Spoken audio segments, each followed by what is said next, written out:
Muy buenas, mis hermanos. Espero que estén muy bien. Aquí vamos a empezar con un nuevo, digamos, un nuevo apartado del instituto en el que vamos a estar eh, hablando, conversando acerca de instrumentos de juicio, ¿no? Los instrumentos que nosotros tenemos para poder ejercer dominio sobre todas las cosas, ¿no?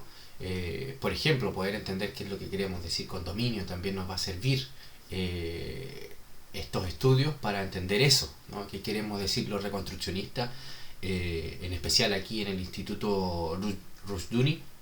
Saber qué es lo que queremos decir con ejercer dominio, ¿no? Y dominar todas las cosas, ¿no? Ejercer dominio sobre todas las cosas. Por supuesto que no quiere decir ejercer dominio sobre los seres humanos. Pero bueno, pasemos entonces. Estos videos van a ser, dentro de lo posible, cortitos, porque vamos a estar analizando un instrumento por video, ¿ya? Un instrumento por video, y por tanto no van a ser tan largos. Quizás este va a ser el más largo porque va a tener una introducción y al mismo tiempo que vamos a analizar el primer instrumento, ¿no? Así que a lo mejor este va a ser el más larguito, pero todos los demás van a ser videos que se van a basar en un solo instrumento y vamos a hacer un análisis sobre ello, ¿no? Entonces, como bien dice aquí la diapositiva, instrumento se titula, ¿ya?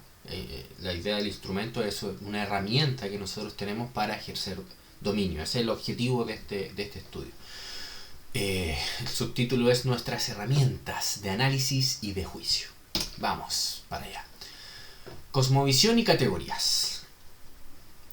Toda cosmovisión inevitablemente tiene categorías. ¿Qué queremos decir con categorías? ¿Qué queremos decir anteriormente, sobre todo, con cosmovisión, ¿no? La palabra cosmovisión creo que es más familiar para todos los cristianos que me van a estar viendo, para todos los hermanos, y conlleva la idea de una visión del mundo, literalmente, ¿no? Como la unión de estas dos palabras. Cosmos es mundo en el sentido de la estructura, de cómo está creado la realidad, ¿no? No tanto como la del planeta Tierra, sino que es la realidad, la estructura de la realidad. Y visión es cómo la entendemos, ¿no? Sobre desde qué perspectiva la entendemos, la juzgamos, la comprendemos. Esa es la idea, ¿verdad? Y con categorías queremos hablar acerca de aquellas realidades básicas, fundamentales, que se han entregado en esta realidad, o que tenemos para interpretar esta realidad, este mundo, ¿no? Los filósofos han llamado a las categorías, cuando se refieren a las categorías básicas, fundamentales de la realidad, le llaman metafísica, le han llamado, ¿no?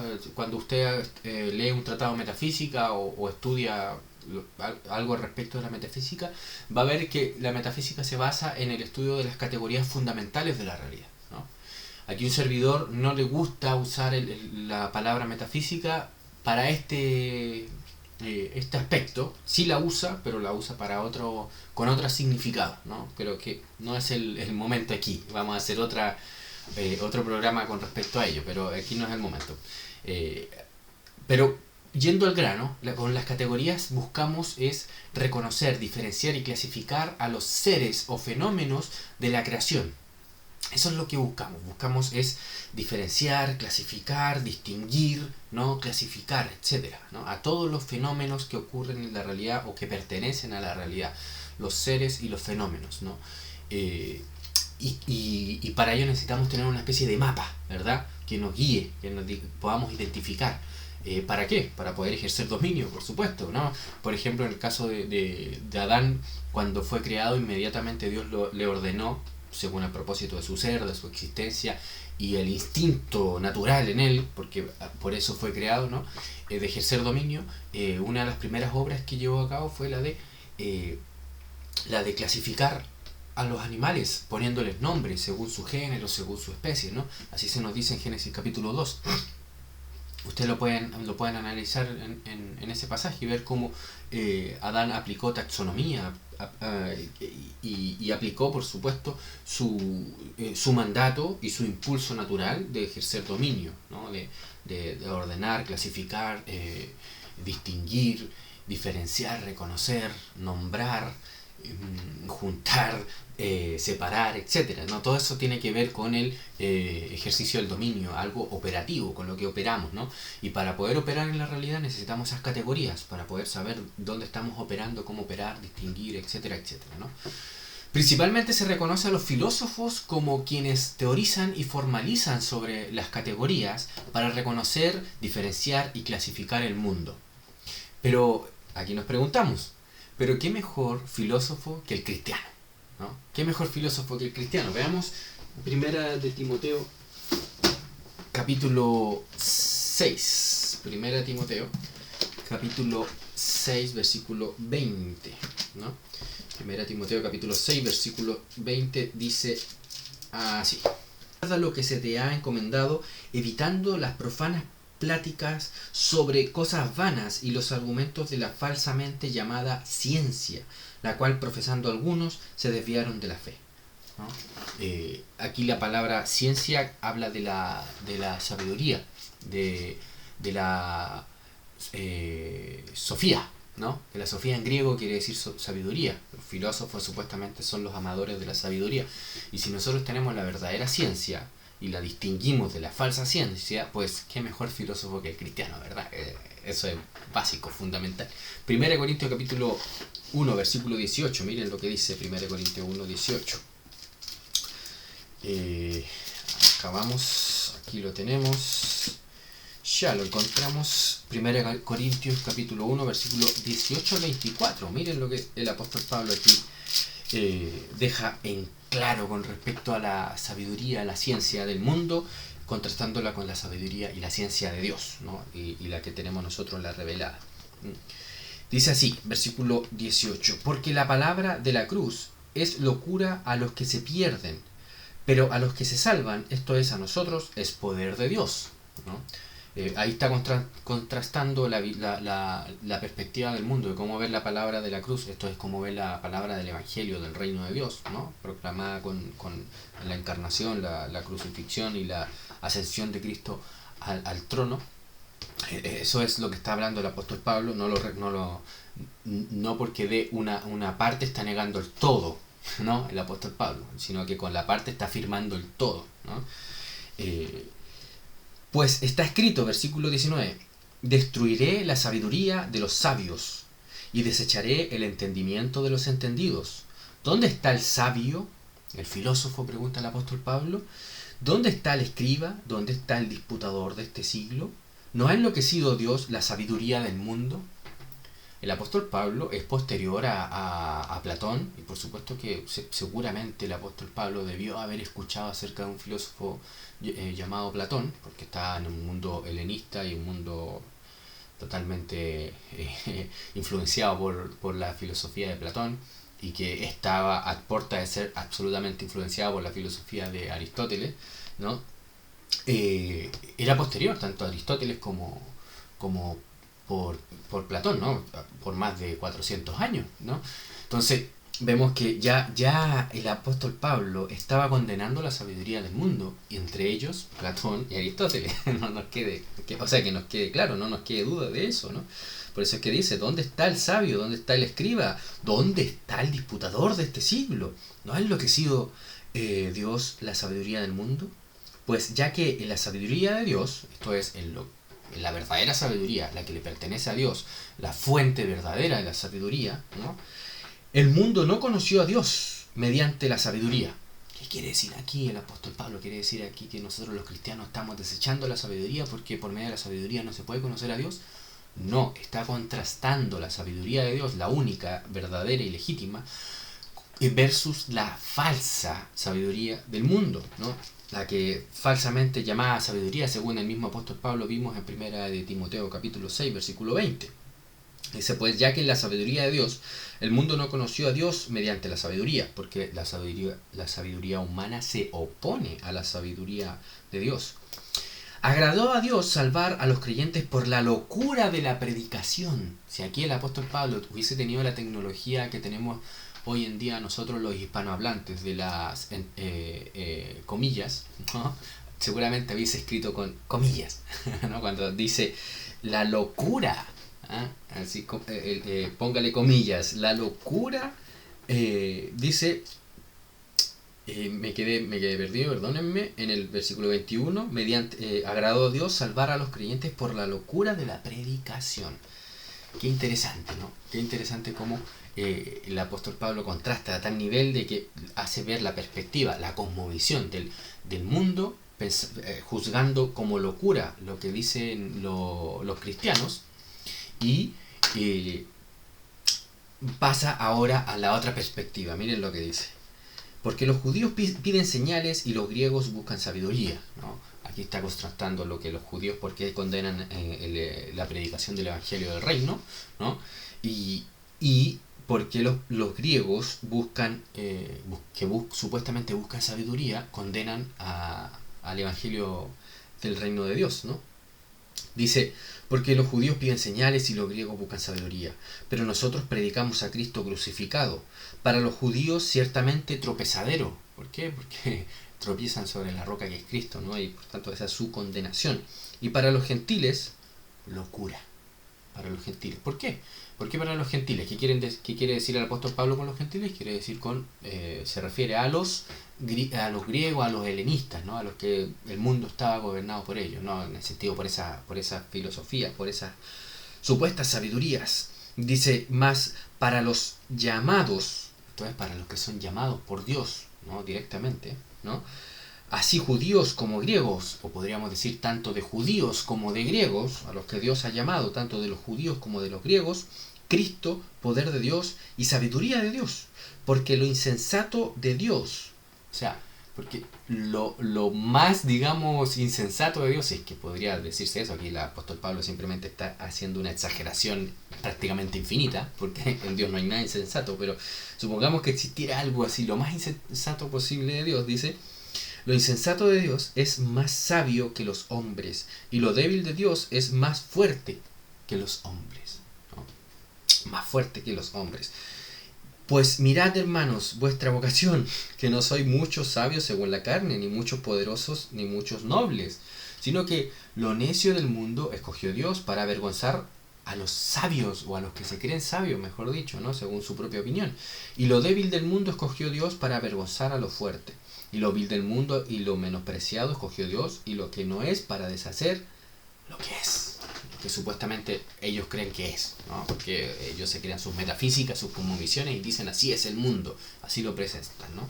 Y por eso que la pregunta retórica que nos hacemos, pero ¿qué mejor filósofo que el cristiano? Pues, por supuesto, no hay ningún otro mejor filósofo que el cristiano, en virtud no de su sabiduría o de sus capacidades, sino en virtud de que él simplemente habla, actúa en sometimiento a la verdadera sabiduría, que es Cristo y su palabra, ¿no? Eso es básicamente, ¿no? Ya para que se entienda. Bueno, sigamos con categorías. Categorías son instrumentos o tecnología, ¿no? Que nos permite reconocer, diferenciar y clasificar los seres, y que son el medio, estos instrumentos son el medio para que el hombre de Dios ejerza dominio sobre el mundo, sobre la tierra, ¿no? Para ejercer dominio, digamos, físico, palpable, primero debemos tener una idea, ¿no? Hay unas categorías, toda una cosmovisión que nos lleva, nos impulsa a ejercer dominio. Entonces, desde ahí empiezan estas categorías, y después su manifestación es en el ejercicio práctico, ¿no? Trataremos aquí algunas categorías originales del cristianismo, ¿no? Que son originales para todo cristiano, ¿no? Aquí creo que no debería ningún cristiano oponerse a esta idea, a menos que, claro, ya saben, ¿no? Ya saben. Veamos. La distinción, la primera distinción, y con esta la vemos ahora y terminamos el video, y después seguiremos subiendo más videos con los demás instrumentos, ¿no? La primera distinción fundamental, básica, ¿no? Es la distinción creador-criatura, ¿no? ¿Qué queremos decir con esto, creador-criatura, ¿no? La idea de que hay un contraste entre el creador y lo creado, ¿no? El increado y el creado, ¿no? Esa es la idea. Dios, como creador de todas las cosas, tiene existencia en sí mismo y no necesita un fundamento para ser, actuar o hablar, ¿no? No necesita sostenerse de algo para dar una palabra, para existir, para lo que sea, para actuar. No necesita de ningún medio, Él es en sí mismo soberano, Él en sí mismo existe. Esta es la idea de la aseidad, que se le llama en teología, de Dios, el único que vive por sí mismo, ¿no? El que habla por sí mismo, el que no es totalmente autónomo, independiente, ¿no? Soberano, soberano, autónomo, independiente, todopoderoso. El hombre como criatura debe su existencia a Dios y necesita de Dios para hacer, actuar y hablar. Es totalmente dependiente, ¿no? Es de una criatura y por tanto depende, ¿no? Depende de Dios absolutamente, depende del poder de Cristo, del poder providencial y del gobierno de Dios, depende de que Dios lo bendiga, porque sabemos que Santiago nos dice que toda buena dádiva y todo don perfecto proviene de Dios, Padre, ¿no? El dador de las luces, ¿verdad? Aquel de quien todo depende, porque en Él vivimos, somos y nos movemos, diría el apóstol Pablo también, ¿no? Con esta primera categoría, entonces, ¿qué es lo que buscamos hacer? Pues buscamos reconocer una cualidad básica en el ser de Dios y que no posee el ser de las criaturas, o sea, de todo lo creado. Recordemos, la distinción básica no es meramente una distinción entre Dios y el hombre, que sí, que también la incluye, pero esa es una parte de esta distinción, o mejor dicho, de la creación. El hombre es una parte de la creación. Con la criatura nos queremos referir en esta distinción a todo lo creado, a todo, incluido ángeles, todo lo que no es Dios, ¿no? Esto es básico. Todo lo que no es Dios es criatura. Y por tanto, no comparte su ser con Dios. O sea, no hay una continuidad. Eso es importante en el ser de Dios, ¿no? Sino que hay una continuidad desde arriba hacia abajo en cuanto a una fuerza de vida, de providencia, de gobierno, ¿no? De que se nos trae la palabra, del gobierno providencial, de sus decretos, de su predestinación. Esto solo viene desde el creador a la criatura, ¿no? La única forma en que una de las partes se vea afectada es que vaya el creador a la criatura, pero no al revés. No al revés, ¿no? No es posible que el creador sea afectado por la criatura. La criatura es una causa secundaria. Dios, el creador, es una causa primaria y como tal no puede ser afectada en absoluto por la causa secundaria, ¿no? Sino que la primaria es la que afecta a la secundaria, ¿no? Con esto queremos decir, para que quede mejor ilustrado, vamos a hacer una pluma para que quede claro. Aquí está el creador, ¿verdad? Discúlpeme el dibujo pa' feo, pero aquí está el creador y digamos su voluntad va hacia la criatura, la crea, la dispone, la gobierna, la juzga, etcétera, etcétera, ¿no? Aquí está la criatura, ¿verdad? Esto es simplemente para ilustrar, no vayan a confundir esto con la imagen de Dios, por favor. Pero la criatura no puede afectar al creador, no puede ir para allá, no. ¿En qué sentido? ¿No? En el sentido operativo, objetivo. O sea, yo no puedo afectar a Dios en cuanto a, por ejemplo, sus planes, en cuanto a sus decretos, en cuanto a su gobierno, providencia, etcétera, etcétera, ¿no? Es una gracia de Dios que nos da a nosotros el poder nosotros orar a Él, levantar peticiones, oraciones de ruego, ¿no? Es una gracia que Él nos da, que nos permite, pero que viene de Él, no es que viene de nosotros, ¿entienden? A nosotros se nos dio ese don, esa gracia de poder orar y poder acercarnos al trono de la gracia, como se llama, ¿verdad? Al trono de la gracia, y aún en nuestras oraciones no sabemos cómo decirla, no sabemos cómo pedir correctamente, el Espíritu de Dios intercede por nosotros, ¿no? Eso es lo que dice el apóstol Pablo. Por tanto, no puede afectar la criatura en absoluto al Creador, solo es unidireccional, ¿no? Es creador a criatura, es el creador el que establece, dispone, el que da vida, el que la mantiene, el que la quita, etc. Esto es básico, fundamental en esta distinción cristiana, ¿no? Con esta primera categoría ya sabemos que queremos reconocer una cualidad básica en el ser de Dios y que no posee el ser de las criaturas, autonomía absoluta en Dios, ¿no? Es autónomo, total, no puede ser afectado. Por ejemplo, cuando Dios da un decreto, o predestina o dice que algo va a pasar, nadie puede detener su mano y decir, oye, ¿qué haces? ¿No? Con esta también categoría queremos diferenciar al creador de las criaturas en cuanto a su ser. Dios no comparte su ser con la criatura, eso es lo que queríamos decir. Con ser queremos decir de la esencia de Dios, ¿no? Hay una, en teología se llama, o también en filosofía, ¿no? Es que la filosofía debería ser teología, eso es filosofía, es teología, eso es lo que le llamamos filosofía a lo que no es teología cristiana. Eso básicamente, ¿no? Básicamente, aquí somos presuposicionalistas, así que perdónennos.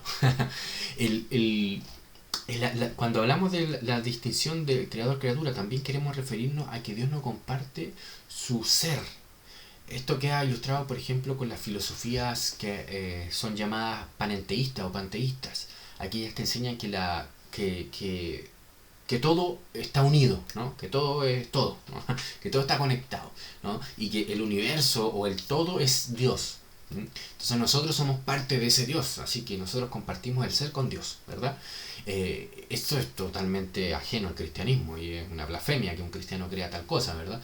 Esta distinción lo deja bien en claro, no tiene nada que ver, no comparte su ser Dios con las criaturas, es él totalmente otro, ¿verdad? No tiene relación alguna en su ser, en nada, ¿no? Es totalmente otro. Sin embargo, la doctrina cristiana y las escrituras así nos revelan que Dios se involucra en su creación, no confundiéndose con la creación, sino que se involucra a través de su gobierno providencial, a través de su providencia, de su predestinación, a través de su cuidado, ¿no? A través de su misericordia, de su amor. Ahí sí hay una continuidad, ¿no? Entre Dios y las criaturas, no en su ser, sino en el gobierno, en el amor, en la gracia, en el juicio, ¿no? En esas obras sí hay continuidad con Dios, en el sentido que a nosotros nos llegan, ¿no? Y nosotros debemos tomarlas y actuar conforme a ellas, ¿no? Por ejemplo, si Dios juzga que matar es malo, nosotros debemos continuar ese decreto, esa verdad, esa palabra, ¿verdad? Malo matar, y declarar que es malo matar y actuar conforme a ello, ¿no? Actuar conforme a ello. Y en eso sí hay una continuidad, pero no en el ser, no en su esencia, ¿no? Nosotros no tenemos nada que ver en nuestra naturaleza con la esencia de Dios. Y con esta, por último, con esta categoría buscamos clasificar esta distinción como lo divino y lo creado. Esto es básico, o sea, se divide lo divino y lo creado, se separan, ¿no? Y no se unen, no se juntan, ¿no? No se juntan.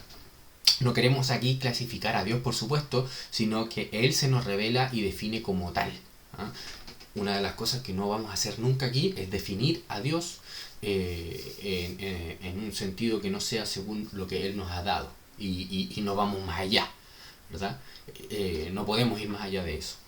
Así que no vamos nunca a ejercer dominio sobre Dios, porque definir, clasificar, estudiar es ejercer dominio, y nosotros no ejercemos dominio sobre Dios. Nos es imposible por esta misma categoría básica, ¿no? Creador-criatura. Pero sí podemos ejercer dominio sobre la palabra de Dios, la revelación. La revelación es la que se nos ha dado materialmente para poder ejercer dominio sobre ella, ¿no? Ejemplos cómo aplicar esta categoría en nuestro juicio, bueno, ya ustedes podrán haber visto en todo lo que tiene que ver con el gobierno, la sociedad, la justicia, la vida, todo. Por ejemplo, con respecto a la justicia, ningún tribunal puede proclamarse ser la Corte Suprema, porque la Corte Suprema es Dios, ¿no? Y por tanto declarar eso es hacerse creador y no criatura, ¿no? Y no tener una continuidad en cuanto a la justicia de obedecer a la justicia de Dios y aplicarla, ¿no? En cuanto a la sociedad, se puede manifestar en deificar la sociedad y decir que el pueblo es soberano, y no es soberano, es Dios el soberano, ¿no? Y esto es basado en esta distinción, y así usted puede aplicarla, juzgarla. Y bueno, estamos empezando recién con esta primera categoría, ¿no?